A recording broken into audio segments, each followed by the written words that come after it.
Welcome to this explainer. Okay, let's jump right in. If you're building AI agents today, your choice of tool protocol is, without a doubt, the absolute most critical decision you're going to make. I mean, think about the sheer cost of rewriting your entire stack. The time, the money, the absolute drain on your sanity when you have to rebuild everything from scratch just because you wanted to switch to a smarter model down the line.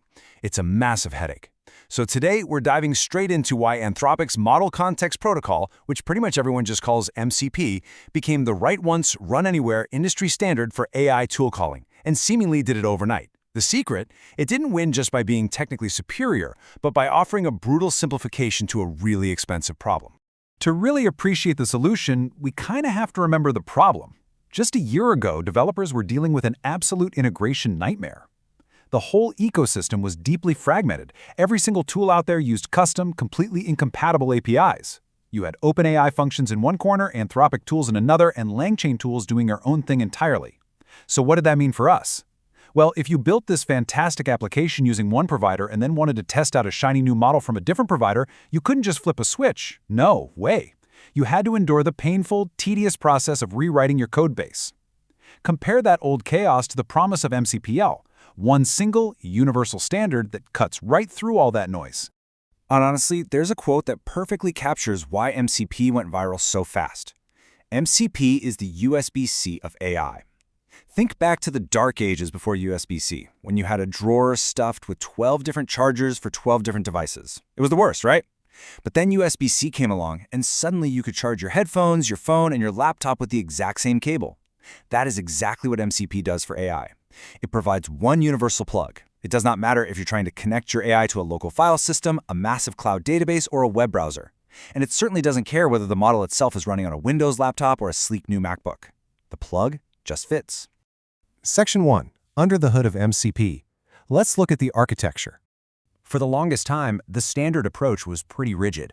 The AI model would call external tools via a cloud API. Well, MCF flips the script completely. Instead, you run an MCP server, and that can be local or remote, that exposes your tools over JSON RPC. The whole process is broken down into three really elegant steps. First up, the client connects. If you're running local scripts, standard I/O streams are perfect for this, while server-sent events handle remote connections flawlessly. Next is the discovery phase. The client basically sends a tools list request to say, hey, what can you do? To figure out exactly what capabilities your server has. And finally, the execute phase. The client sends a tools call command packed with specific parameters to actually trigger the action. Now, the absolute genius glue holding this whole discovery and execution process together, it's JSON Schema v7. MCP uses this strict, highly standardized schema to define exactly what a tool is and what it needs to run. Let's say you have a simple get_weather tool. The schema clearly lays out that it requires a city, defined as a string, and a temperature unit restricted to either Celsius or Fahrenheit. Because this schema is identical across the board and just relies on plain old JSON, major models from OpenAI, Anthropic, and Cohere can all parse it and understand it instantly. You don't have to do any custom fine-tuning on your end. It's brilliant. Plus, the way these servers and clients actually talk to each other is incredibly smart. When an MCP server spins up, it broadcasts this server info handshake. It basically announces its name, its version, and that full list of available tools we were just talking about. The client application sees this information and caches it. So why does that matter for you? Because it creates an environment for completely hot swappable tools. If a developer goes in and adds a brand new API endpoint to the server, the client automatically picks up that new tool on the very next handshake. It's a massive win for developer experience. You don't have to kill your server, you don't have to restart your client app, it all just seamlessly updates in the background. Moving on to Section 2, the security shift. Let's talk about local execution. So, absolutely crucial point here is understanding the massive risk of the old way versus the safety of the MCP way. Traditionally, if you wanted to let an AI model access your external tools, you had to take your highly sensitive API keys and send them directly to the model provider in the cloud.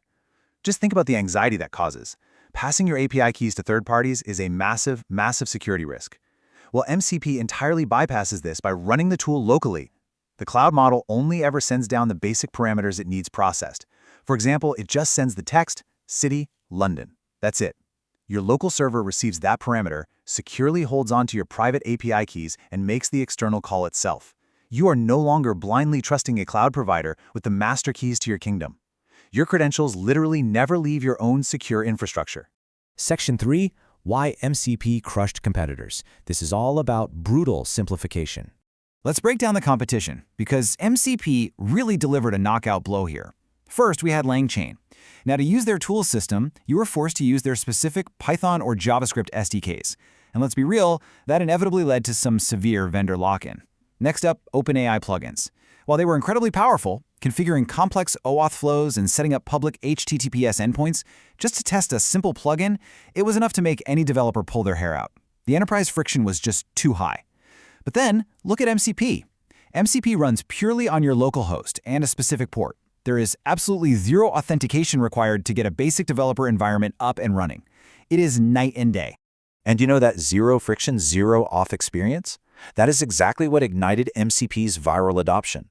It notoriously turned a basic npx command, specifically the command to spin up a local file system server, into the universally understood npm install equivalent for AI tools. Developers could suddenly grant an AI access to their local files in seconds. It was secure, there was no fighting with API keys, no public endpoints, no complex auth setups. It just worked. Which brings us to Section 4, Translating the Code. Let's look at a Python MCP server. In plain English, building an MCP server actually just requires 4 simple narrative beats. First off, the script initializes a server and gives it a name. Easy enough. Second, during that discovery phase we discussed earlier, it broadcasts that it has a specific tool available. Let's say a simple tool to add 2 numbers together. Third, when the model actually triggers the call tool phase, the server securely calculates that mathematical result locally on the machine. And finally, there's an asynchronous loop that runs at the bottom of the script. This loop continuously maintains the connection, just listening for new requests via standard input and output streams. The code is incredibly clean and beautifully straightforward. Section 5. Avoiding Common Pitfalls. Let's go over some implementation hurdles. All right, let's ground the hype for a second, because MCP is an incredibly popular open-source standard right now. It is evolving very, very rapidly. And that means version mismatches are a real possibility you need to watch out for. A version 1 client cannot simply talk to a version 2 server without some explicit version negotiation, so you definitely need to keep your packages aligned. Additionally, you have to be mindful of stateful servers. If your MCP server holds on to state, like say an active connection to a database, you must ensure your code is written to handle reconnections gracefully, just in case the stream drops or the client restarts. So while the standard itself is beautifully simple, keeping an eye on these rapid updates is going to save you hours of frustrating debugging.